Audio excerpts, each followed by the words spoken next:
بسم الله الرحمن الرحيم. الحمد لله رب العالمين،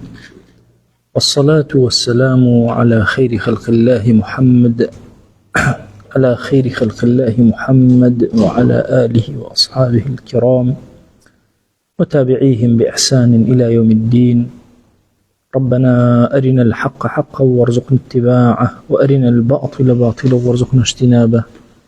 ربنا آتنا في الدنيا حسنة وفي الآخرة حسنة وقنا عذاب النار. برزان خوشويستانم لخزمة كتاب النيابي متني أبي الشجاع جيان بسر أبن ديارا قشنت كتاب البيوع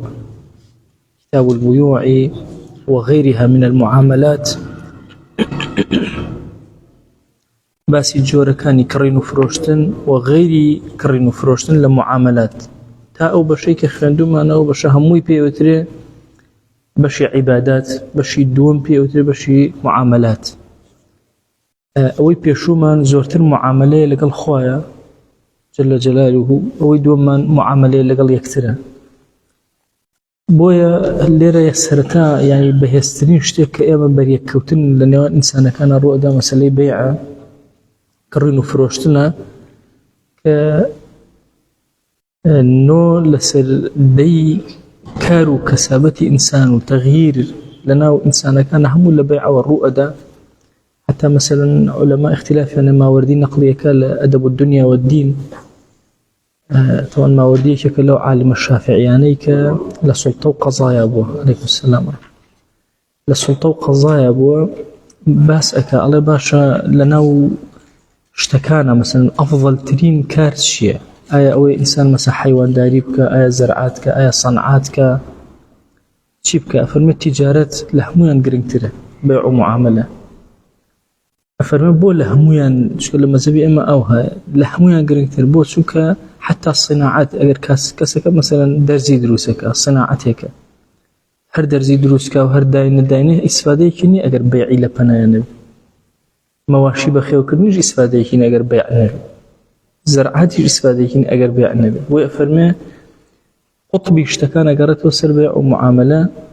بويا حديثك بيا مريان هي صلى الله عليه وآله وسلم أجر شيء ضعفك لسندك. أفرمي 9 أعشار الرزق في التجارة، يعني أجر رزق هرهم بكي بدبش والنوبش لنا بازرقاني. بويا بدر جاي يعني علماء أمتي إسلامي جورق لبازرقانيان هر كردوه أصلي رصفك أليه ويا هزي رصفك أليه ويا.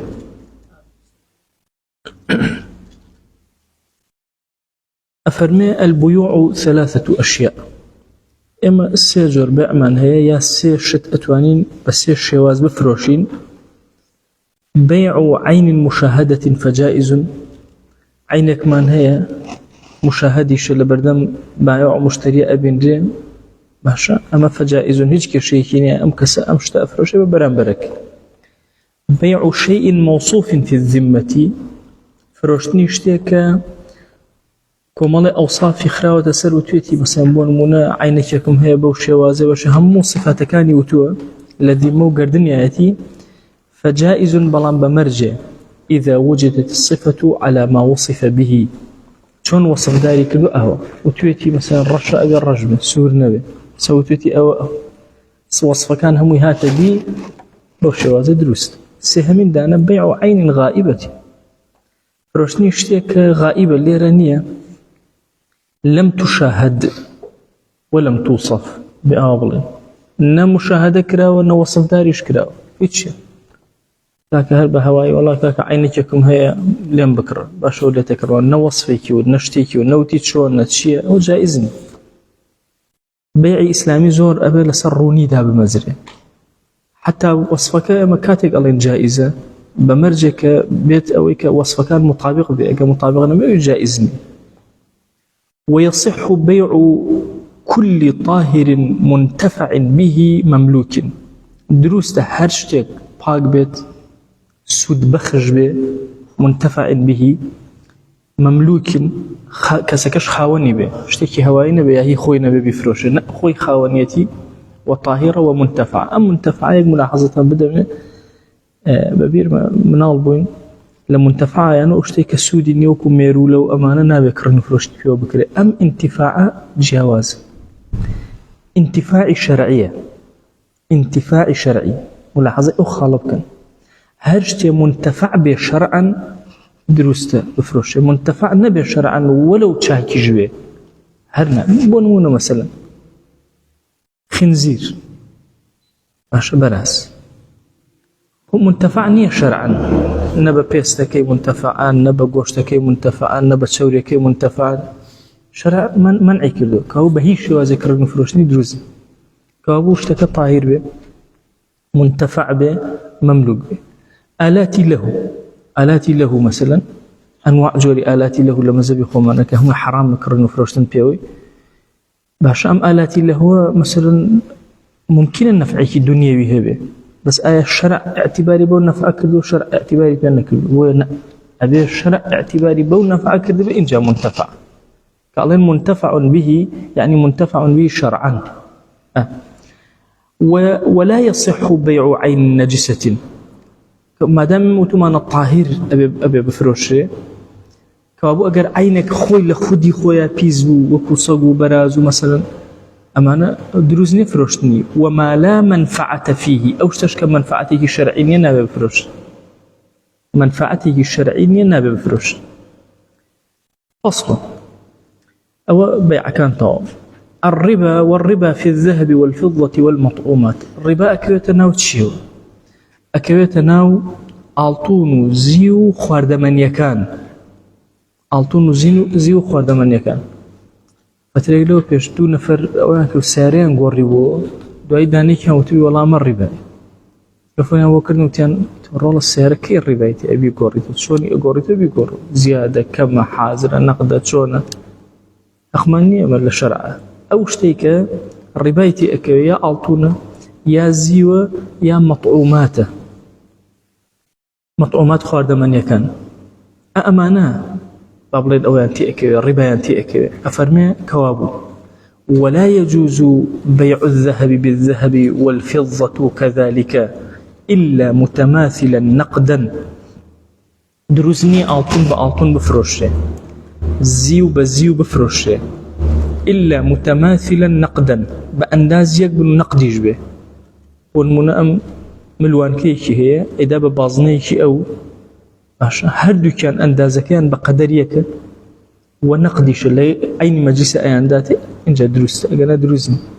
يكان هنديك زياتر اللي بيتلا أو نابت ولا واضحة أو ولا بيع الذهب بالذهب والفضة كذلك إلا متماثلا نقدا هم مثلي يكتربن هم نقديش بلا مجلس كان كان المجلس كان شو دروا أشياء باب الربا ينسيه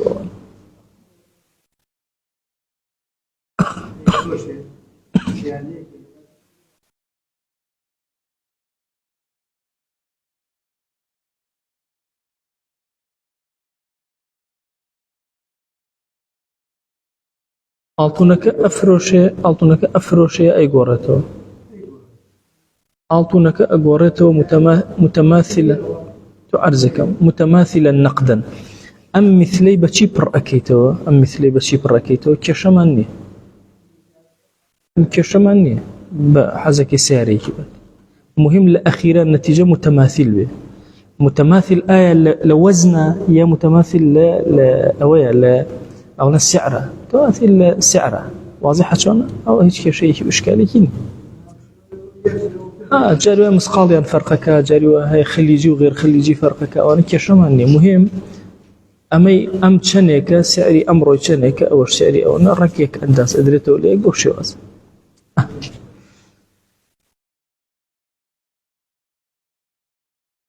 جاء أرسانكم أما أصلي كابو جوهري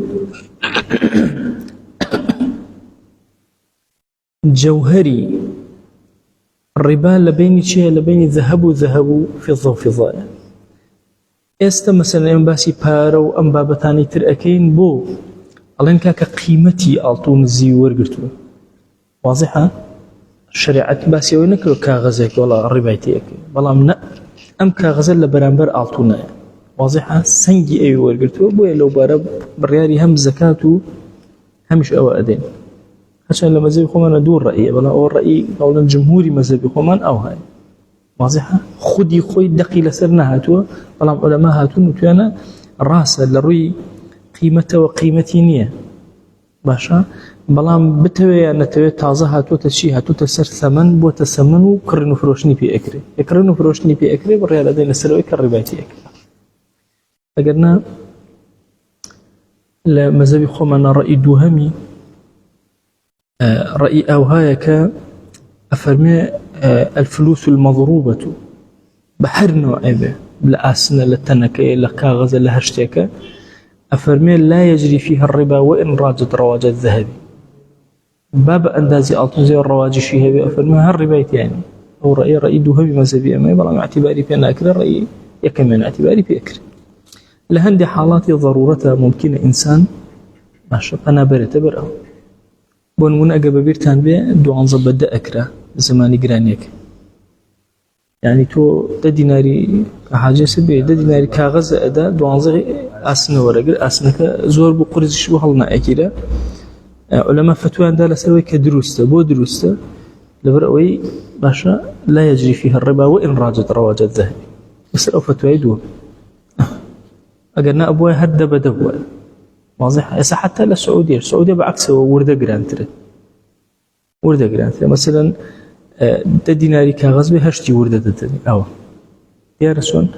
أو علماء يش فتوى نسر دعوة وكان لبر حاجته وضرورته أما مسكيش حاجته وضرورته كنيه كيش أصلي قصدك وإن راجت رواج الذهبي باش أو رواج الشهبه اعتباري في ناكري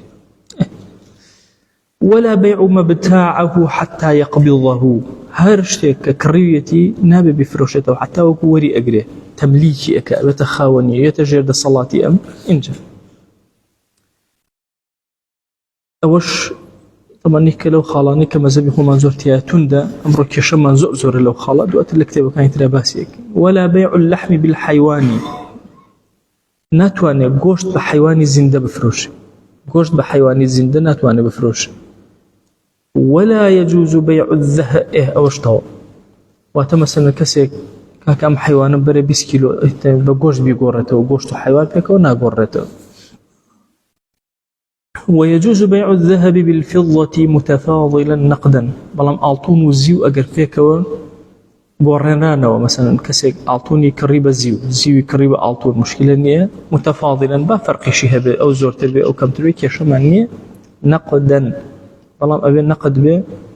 هل عين مجلسة أو تسين بيك أو أنك يتقرز كيكو تقرز وشد بابي الربا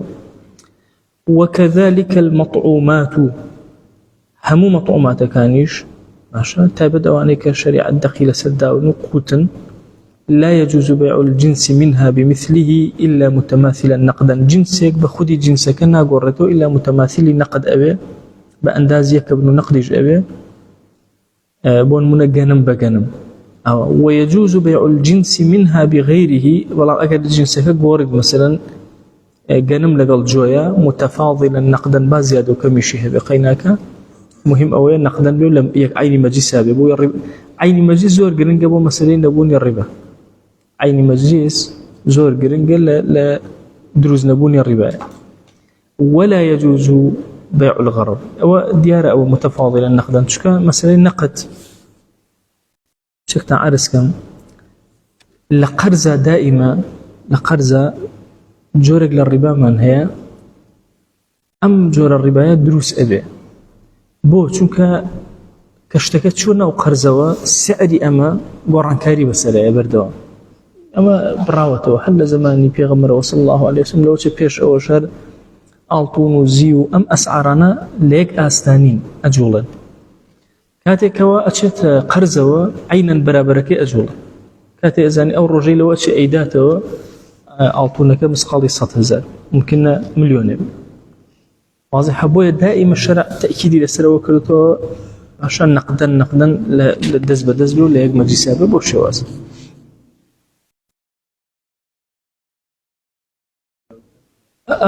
متماثل يعني هردو كان بقدر يكن متفاضل بون من مثلا 3 كيلو جو أدا بكيلو يجن بون من أجر مثلا جو كهرزان تلي أو كاتب بزل مجلس كابي كشمان واضحة أفرمي ولا يجوز بيع الغرر. أم كلمة زور قرنجة هرشتك بجورك لجورة كان جهالتك تيكوت إثر شريعة مجالي أو نادا أو ما مالي بكرتك فقه إسلامي زورون لما مسألة وشاري أو بن فقه إسلامي زورون لما مسألة نابي به الشوازك بيع غرر دروس به إثر أن أمر مليون برسالتان لي كان أنواع إشكالات دروسة كان لسر مسائلي جورة كان بيع أو أنا هالرجي اشتئية آراء وهالرجي ناوية آراء وبس عملي أو عملي بابلين أم إلكترونيا كان يعني أسوق خلي كبت هزار وشتي عملي هزار وشتي عملي بس إلكتروني على برو بيخش شهر بن لو بابت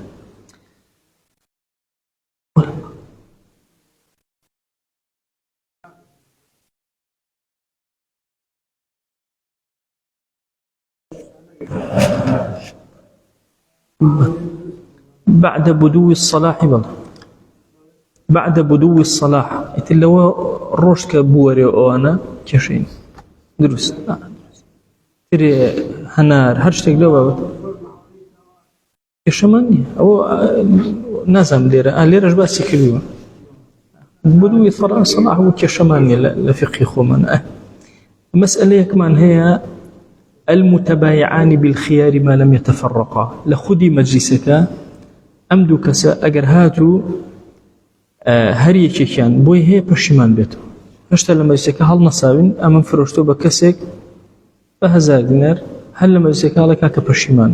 برشمان قيد شيء أجرته يشو ذلك ويورد وتن لا واضحة المتبايعان بالخيار ما لم يتفرقا ولهما أن يشترطا الخيار إلى 3 أيام تاسير الجبوان هي مولد بند يكتري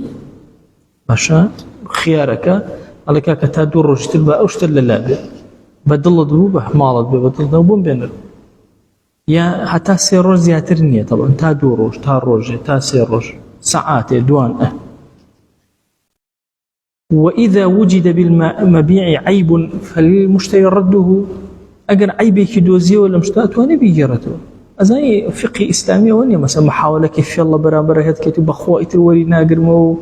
لما عرض برت الدرو يتلم سعره وناقر مو بيعانه هيك شيء دا أونين دا مزراونين أصلا أجر عيبي كذا برابر كي وتبروني فكوا عيبك فقه إسلامي سأ أمد أمزري سأورونيه نابي غرر كتابه أي دات بحر خوي كاكبرو أما بيز هزاري بينا دفروا بيز هزار برا بحر إخوة بزانا أقل بدل بتاسير رجال بدل نو بيهن الرطو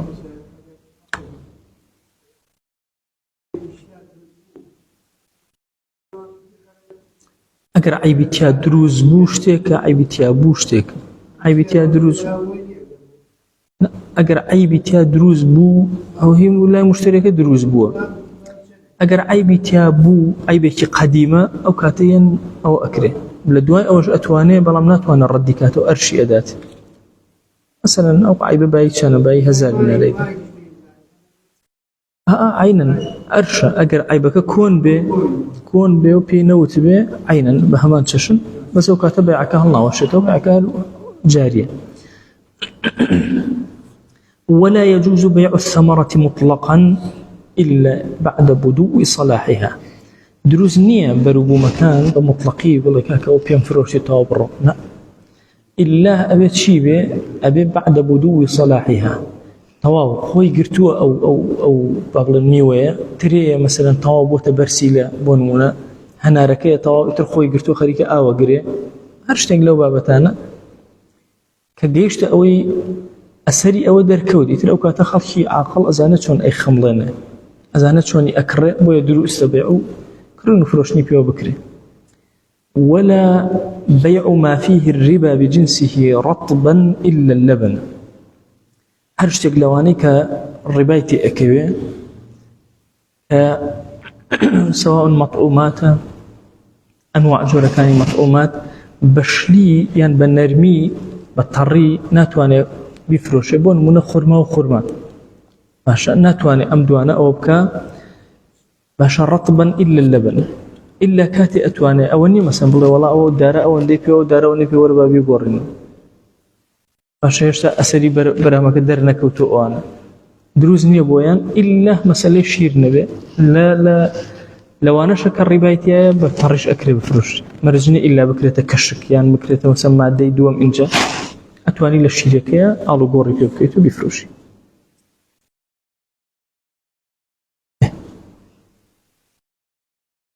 طبعا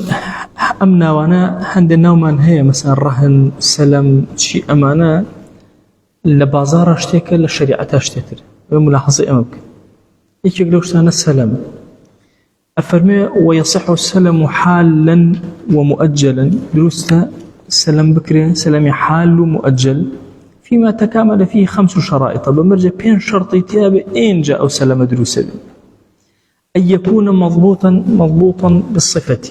أبي أو صفتان مثلا بمن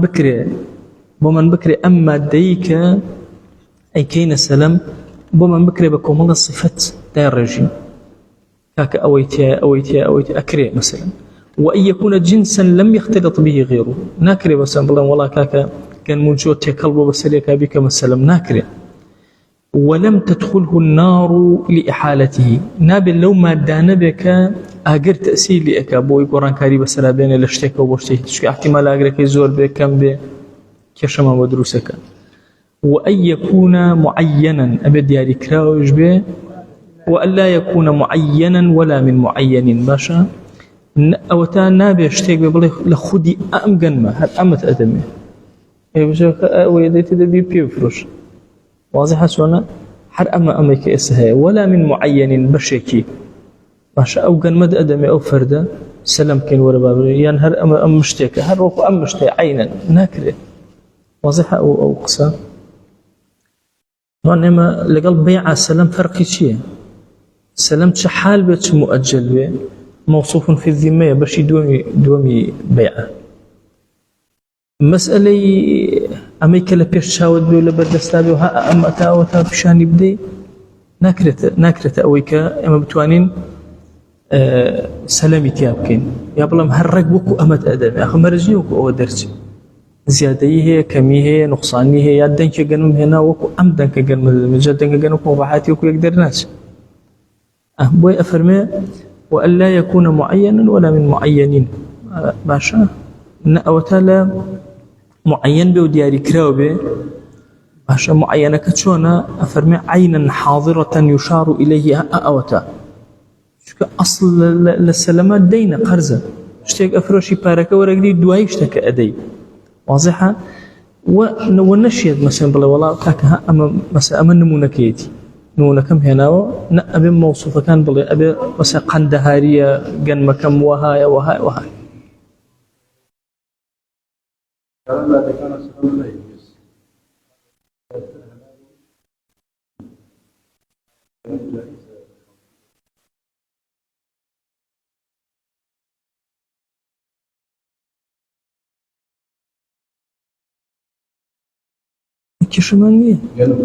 كشمانية جنم وغير جنم وأنهارها مسلمة يا دروس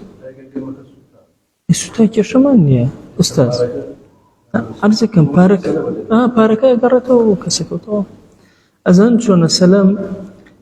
أما اشتيك وتمانا أبم شواز اشتيكم هي مثلا أبو شواز أما هاوكاريك للراسية وإما أصلي باعك وتمان شيء لمسير الربا كان نابت أو قاعدة اشتيكية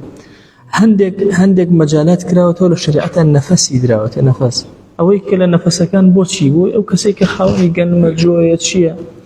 زرعاتي كيف اشتكي بوي نفسي كي هبه اگر پاري نما اشتكي بده سببه يبقى اوصاف اشتكاني افروشتها وكو وقت خوي مؤجله بوقت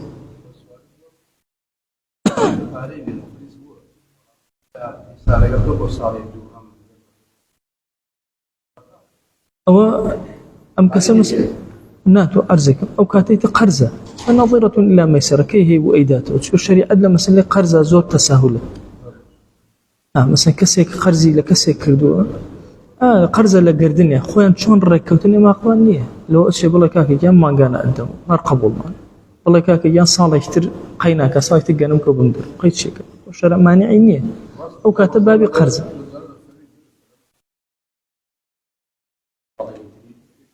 اللي بين إخوانا ركوتني ما هيش مشكلة مانية ثم لصحة المسلم فيه 8 شرائط أو شتيك السلمي تيا أكري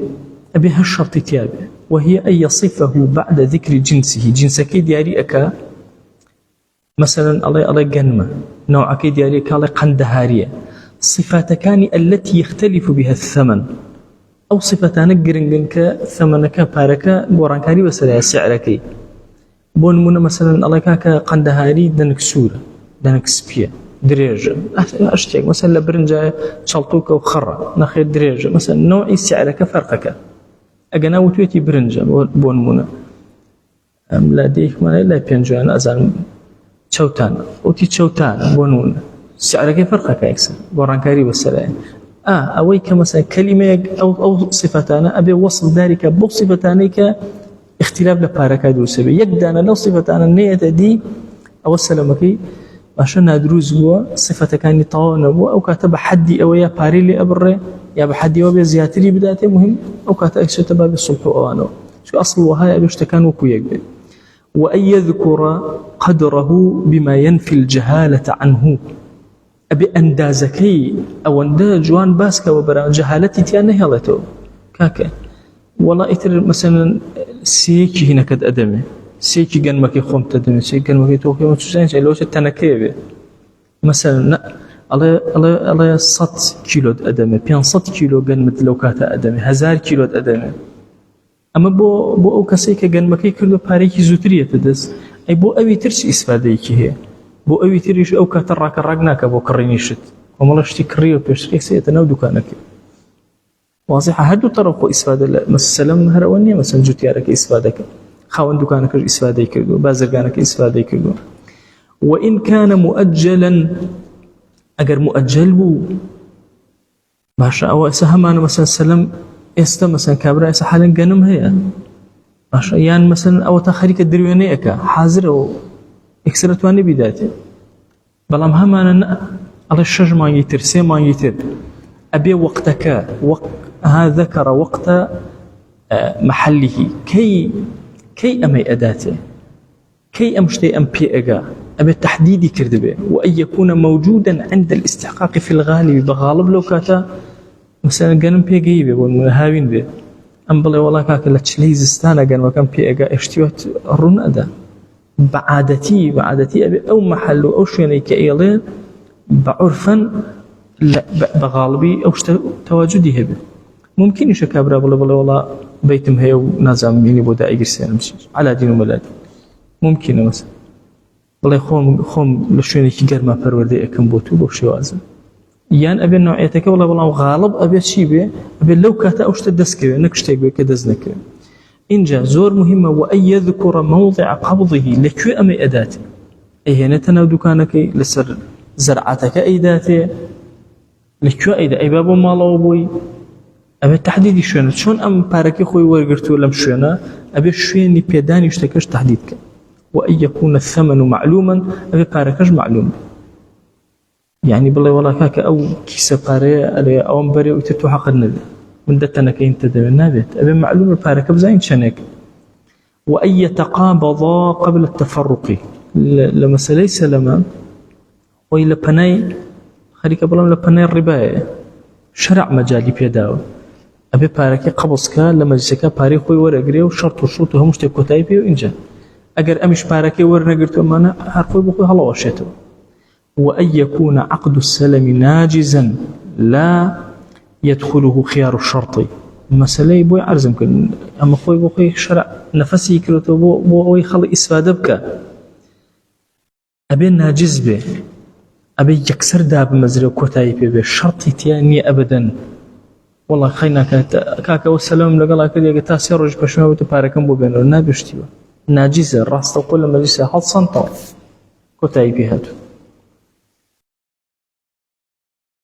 مسألة الرهن طبعا الرهن أمره لبازار زور كيش الرهن يعني بارمته الرهن يعني شي بارمته من أسم الله كسي قرزكم سيقيني كقرزك بمو يعني أترسي اللهم كاك أو عينك من أو الرهن هاركاتك باركم داتو عينك أو حكمي أوي هي يد أم عينك فرشة باري خويا باتو سيارك ما فرشة باري خويا باتو أو سيارك الرهنة إتر حجزي للسنة نأتواني أم صاحبي بيفروش نأتو أبي بيهلتو بلان بكاري هنا استرهن شونا أو كسيك بارك أدا إسفاد للرهن كاكا أما الرباية رهنية أما يستل بازارة هي رهنية هذا كاكا مثلا دفتركم برهني أو دكانة كابراي خاون دكانك تشوالله كا أو كسيك بارك أدا واجه إسفاد يا كري دكانك ورقلتا أو كاتا دوائش دفتري خوي ورقلتو زيادة ورقلتو أو الرباية رهن تنها وتنها غير بارمت للشريعة تشتي كترني بو اطمئناني كسيك مثلا سقي لبازارة أصل مسلمانا سقي كي قوري لبازارة سقي دوراندو بوي دورانكي مثلا نمين يعني كابري برابر متمانكا الله كاكا أمشتم دايتي برهن طبعا كتاب لبين أخوة دايس أفلانا شد الرهن كتايبي كي نيدايو أتشرحنك أفرش هر أوندي أفرمي كل ما جاز بيعه جاز رهنه في الديون هارشتك كتبتواني كرينو فروشتني بيو بكي أشتواني الرهني بيو بكي إذا استقر ثبوتها في الذمة والله أبي مستقر أمشتهي أم كسبه كإكات الرهن والله أقر هي خويني يعني شريك بيك وناتواني أم شريكي هي والله دكس شريك لو عينك أبلن والله أما أخم يكيان بل أما أخم الرهن وبروه شكبو بشكيكي هي توي خو بشكايتر هي توي نيه بين الشركات شنو فروش ابي بشتي به استقرار كبير الذمه فعلا ديار به حصكي تو تشنيك تشيه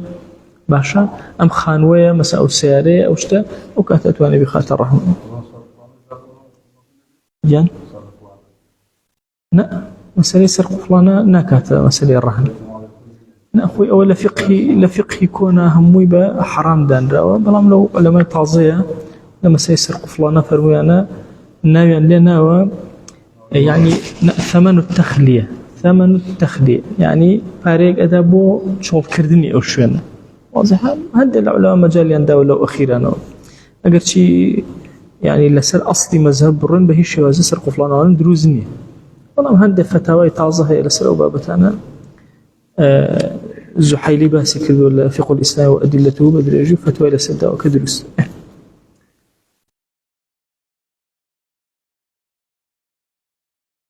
نية سرق فلان دائما نية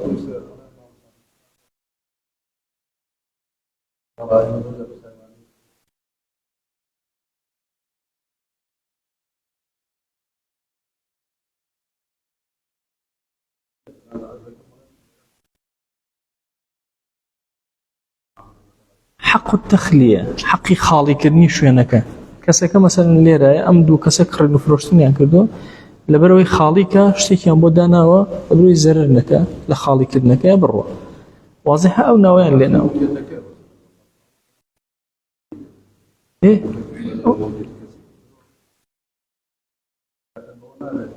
با هموي أو بابتانا لواجهك كردو طبعا بابا دي زور تفصيلا باشا بس هنا كتشيا آية مثلا سرق فلان تشيا يعني هيجني للشرع بلام أم علماء تعظانها توان لبروي شايع بوا وتوانا كاكا حقك معنوي أم كسيك لم دكاني أم كسايا ودكانك شي بالزمن نقرتوه خللك إما ألم بعادرس كلمة زبي إما تو عرزك خللك اللي كوا دروز بو لو بابتا بو أما هاتنا بازاره هيج إيجارك نية بوقت الزمن هيج إيجارك لما زبي إما جائز نية هيج قرزك يجب بهين نادرة جائز نية بلام تازه بوه باشا بوه ببيع الزمن وانا كابراتياتي كز نازل تاكي اكاتك بي الله برو ما فيك هي لسروي كبرو بتشي برو انتو نبشتكي بيتي او بابتي الا ياثر الله حق التخليه بدري وطو بابرو يترى ويلك راوك هاويني صرف فلانه بابلن بيان وتيان جائزه واش تفصيل هي من ليرنات نامي بلام جائزه جائز نهر وكرون كنوي أفرمي وللراهن الرجوع فيه ما لم يقبضه أم كسيك رهنك أكاد ما دام وري نقرتو الرهنك ما شو بحالك وري نقرتو هشتا بو هي بشيمان بيتو يعني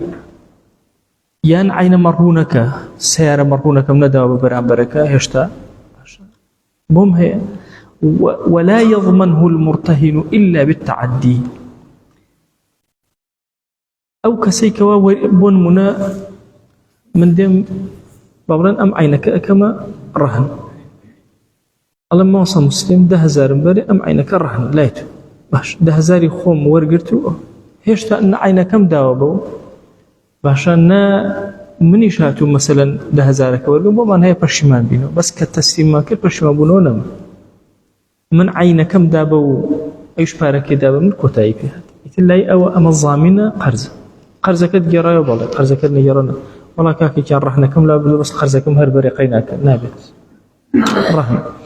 آية أمر رهنك اللي موصل مسلم أتواني إسفادي لبكا ناتواني هيج إسفادي كي لبكا أجر خوم بو خوم كارم تيكود أتوانم إسفادي بالله من أتوانم إسفادي لبكا سوي خاوني إيشكم مثلا خوي إذني داوتي كاك السيرج أدنى قيناك ويسر جبل درو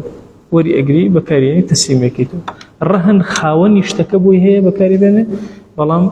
مرتهنك بويني أي أجر لا مرتهنك فوتا يا شكا أجر تعدينا كردو تجاوزينا كردو لحد يخوي لشوين خوي أدينا أبو مثلا تشوفوا لبربي أو درجة مزجوتا دينا أبو يكي قاشير بيانة إشكينه أو كتو تعديه واضحة بس أجر لشوين يكي اعتيادية دينا أبو شكا كوتا خوار شكا ضامنية للشرع شكا أخذ نزن احتمال خوف فوتي احتمال شكا ورهن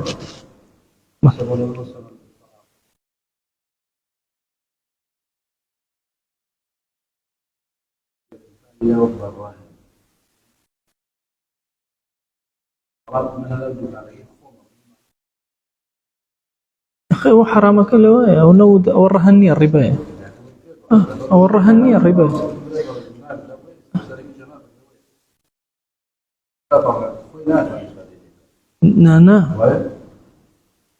نا صاحبي بارك نبي إسفادي ليك واضحة صاحبي بارك إسفادي ليك يعني الرباية كردوا يعني أو كسيكة مثلا من الدكان يبنيه وجلال بل يعني توقف إسفادي ليك يامن صاحب دكانك إسفادي ليك بلام رهنة أيوة كان ذلك شيء يسمى آخر هو الربا كيك أمره لبازاره نعم بكري خانو كابرا كري أدا يعني دفتري كي أداتي الله خانو كرهن بده هي كري ما كان كل كري ما شلون أدا هو الربا نا غلط آخر شتك الرهن غير زمانك بارمتك هيك ترني زمانك تنهب ونفوتاني قرزك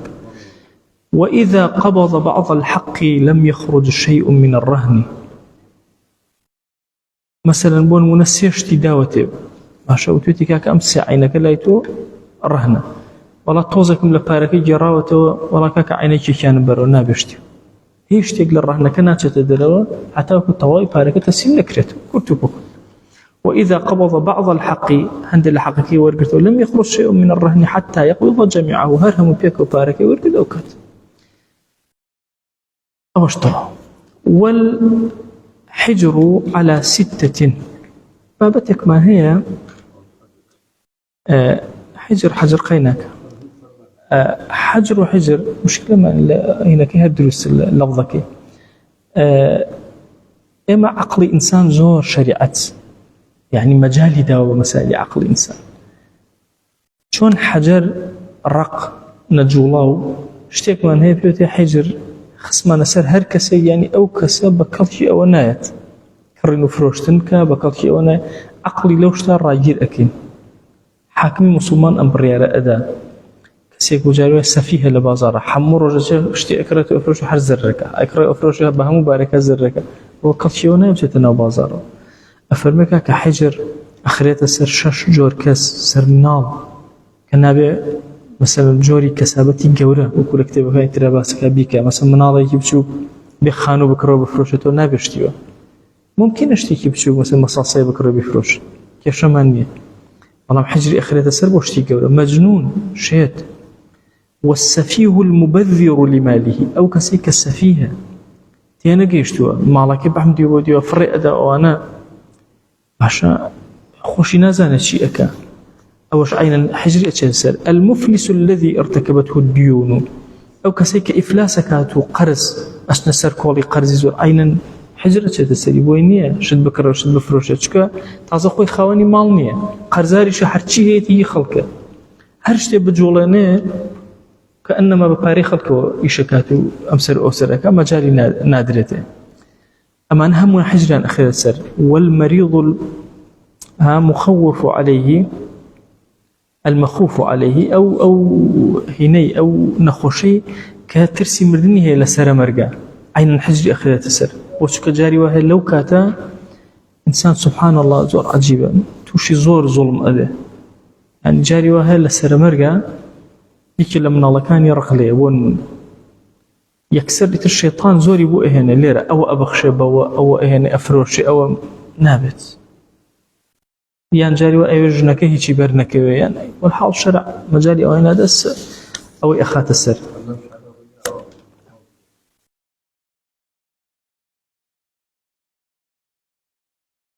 أنواع وأشكال ظلم دروس هم يبت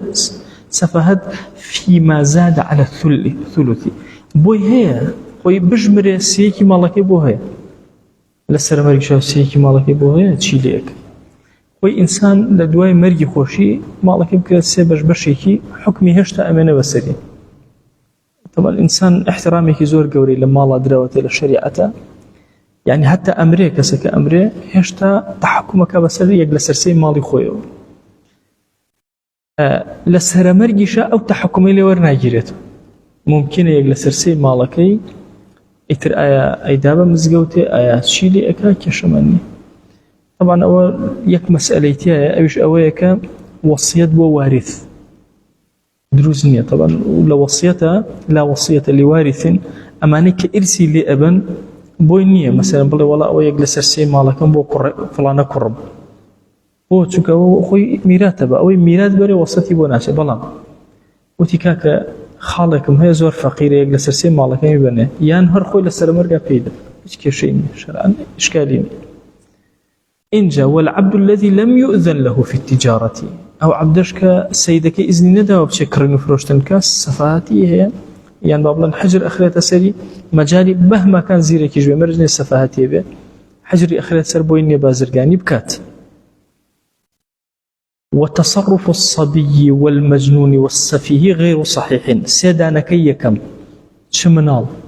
شمجنون أو كسيك الشتاء أو كسيك السفيه بأغاية المبذر لماله هر أصلا بيع كدانا مزج غير صحيح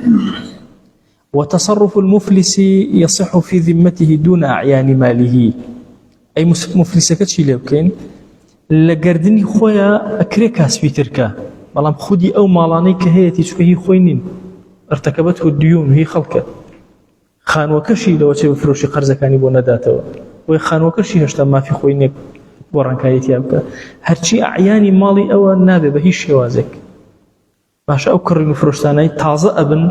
دواتر مثلا أو أنا هاتم كان كاك قرزاري إيه مشاغلين كاك بيش إيه وقرزاري أمانة بو أمشتا فروشا بشي أواني لنادر أو خالتان زور أقرأ يتشك زور مثلا كسي إفلاسي كردوا لو كاتيك إفلاسي كردوا چەند کەس قەرزارتن کاکە ئەمە 20 کەس ئەم مڵک و ماڵەی کە هەیەی ئەو 20 کەسە یەکەمە دوای ئەمە چۆن مامەڵەی تری کردووە ویستێتی خۆی بگرێتەوە تەق جارێتر کەوتووە ئەوانەی ترکە مامەڵەیان لەگەڵا کردووە لە ذیمە و گەردنیایەتی عینی ماڵەکە نادرێ بەوانە واضحە چونکە ماڵە ئەگەر فرۆشرا تەنها بەوانەی پێشوو ئەدرێتەوە قەرزی ئەوانە قەرزی تازەکان نیە تازەکان ئەبێ لە ذیمەی ئەوە لە گەردنیا بوەستن وتصرف المريض فيما زاد على الثلث موقوف على إجازة الورثة من بعده أي مسألة لسر سي كسم مابلا نخوشي سرجيك تجاوزي كله نيوي مالكي بخشيو أو إجازة ورثة كان رازي معنا إتا كتايب ما في أوان أي تدواء أو هاي يجلس سي ما في قوة دواء تقوى إجازة عندها كشيني وتصرف العبد يكون في ذمته يتبع به بعد عتقه أو كسيك عبدا أجر كرنو فروشني كر أو حاكم حجري خطوة السبلة أو هرشو كردي أو كاتشي أبي ناتش نسر سيدك قبل كاك أو اشتكي ويكرو لقى أجر رجال آزاد بو أمبيا وقرزاري خلق أجر آزاد بو قرزاري خلق أو كاتور دولة قرزة كان أداته بابتك معناه بابتي صلح إمامي عمر نامي قالوا سيبوا سيدنا معاوية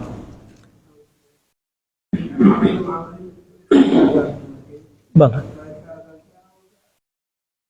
مثلا قرزار بون من معامله شي كلو زرري كد زرك السيده كان يبجري شو سيدك وتوتي اذن نادم حاكمش حجري خصوص السجن هيج مجالي يعني او كانت اي شلون ما ملا اكن چی ئەکەن ئەو کاتە ئەو خەڵکە چی بکە کە مەسەڵەن عەبدە پارەی خواردوون کەی ئازاد و ئەو کاتە ئەچنە گیانی لێ ئەسەنەوە. ئیمام عومەر نامەیەکی نووسێ بۆ سەیدنا معاویە ئەفەرمێ عەلەیکە بالصلح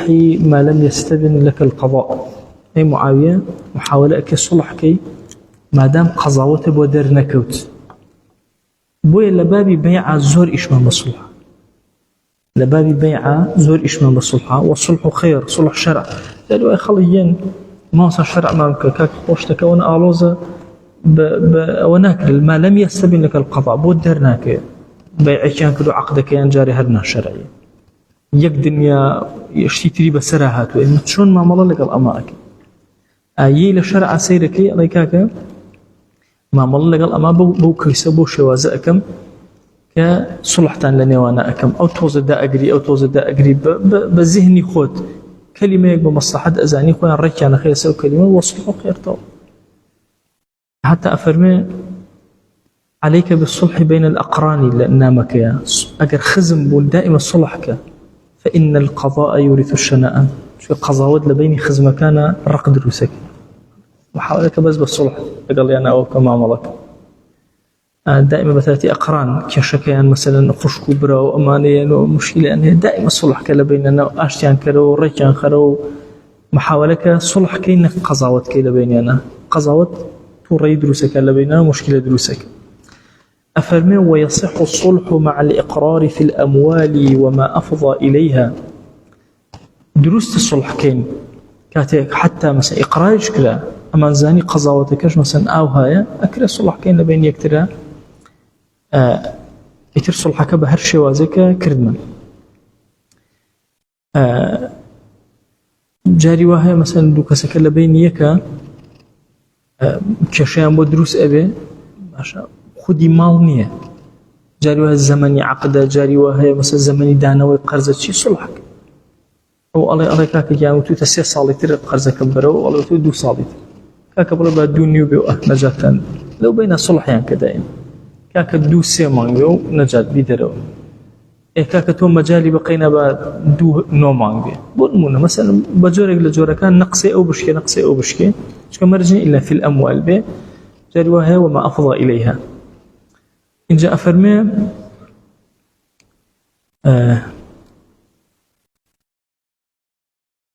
أنت أفرمي جاري وها أو الأخوار نسيتي أو ما يؤول أمره إلى الأموال كمن استحق قصاصا على آخر قصاصه محاولة قصاصك أنك ما الله يشتغلوا بين إخوانا دابنين وكتايب يبن.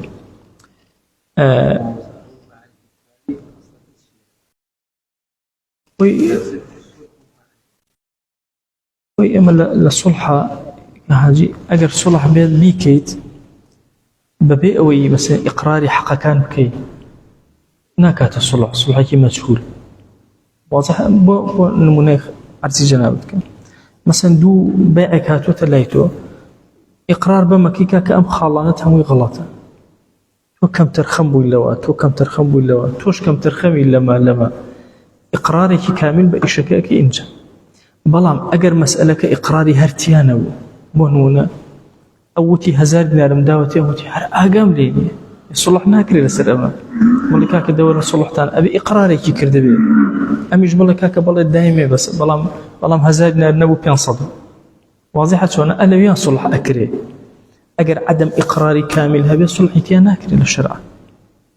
مثلا كابرا لخو بي والله أو نملا فلان كسب يقول والله صلحك يشتكي هرد سكري جاه مرجي كسب الله بيد صدق شبومان واضح شلون إلا أبي فعلا حقك هبه بلام ديار هبه إقرار لسر حقي هبه بلام جهالة للطرف يقل طرف كان يحقق هواي أو كاتا إما الصلح بالريال أدين أجنا مثلا لسر هواي صلح ناكري لخلقه هو أظن كابرا مثلا وتويتي والله كان كسيك مثلا دوستك ميرا أيو نفرق أيو هات وتي أيو بيانو تموتيان فلان كز الله قرزاري منه مش بيرم كله لا عمره ما قرز من كز نكردو أيو كهاد أبغى نجوان اشتكاني ود أيو قوم قريب وقناعتك أيو تمر الرولة تبى بقر مشكلة كتشيل لك المن بو أما أكي يعني حشتك لا مني تی والله قەرزارم کەوتوم لە بازاڕە 5 کەسم دانەوە هەرێکی بەشم شتێکیان لێ وەرگرە ڕێوتم چەندتەیە ئەو چەند دەفتەرێ بۆی پێمدا ئەو دوای بە خزمەکان هەموو خۆیان حازەکە و بیکوتن ئەیوتم ڕاستەکەم پیاوە من بیرم چۆتم ئەی پارەکەم دایە ئەی بۆ زەمنێک ئەوی ئەوەندەی نەبرێ من هەر لە ڕێی خۆش پێم داوتم تازە بە کەوتو هەڵسێتەوە ئەو زەمنێکی کەمە خۆی گەورە بەرەکەتی تێقس هێنایەوە پارێک توانی بهێنێت دەجاری وایە ئەبێ ئەوە ناکاتە سڵح بین وەڵا کاکە با سڵحکرد هەر ئیقرار ناکە کابراڵە حەچم لانی هەر ئاگای لێ نییە لە خۆی ناوبانگی بیستوڵێ وەڵا فڵان کەس قەرزار ناکرێت ئللا ئەبێ ئیقرارێکە بێت لە بابەتەکە ئەفەرمێ جۆری سڵحەکان دوو نەوعە ئیبڕاءمان هەیە لەگەڵ معاوەضە ئیبڕاء چییە؟ اقتصاره من حقه على بعضه إبراء أمايا حق كمان هي حق كدا أبظين كمك لي ولا يجوز تعليقه على شرط وناشتواني بالله والله كاكا بشرت من مثلا بون من بابلن 1000 ديناري للايا كاكا من بشرت لسر بيانصات صلحي لقلاء كم كأعطوني عربي سيوكم بعد شرط ناخو ولا مسألك دابا هەندێک لە حەقەکەی خۆت مەسەلەن 500 دینار 750 دیناری لێ وەرگرەوە تەواو والمعاوضة عدوله عن حقه إلى غيره معاوضة چییە؟ هەر لە حەقەکەی خۆی لا ئەبەی کاکە ڕاستە 1000 دینار مەسەڵەن قیساس لەسەر ئەبێ دەستی ببڕێتەوە هەر لە مەسەلەی دەستبڕینەکە لادا چی بۆ مەسەلەی ماڵ وەرگرتن تعویضت کردەوە بە شتێکی تر معاوضەت کرد واضحە یان مەسەلەن کێشیان لەسەر خانوو هەیە بە سیارە حەلیەک معاوەضەیە دیارە شتەکە ئیبرام خودی شتەکە سعرەکەی دا ئەبەزێنی یا خودی ئەو حەقە کەمێ دا ئەبەزێنی بۆ 9 لەسەر 1 لەسەر 10 لێ ئەبڕی 2 لەسەر 10 لێ ئەبڕی و هەکەدا یان زیاتر بەڵام معاوەضەکە نە تعویضی ئەکەیتەوە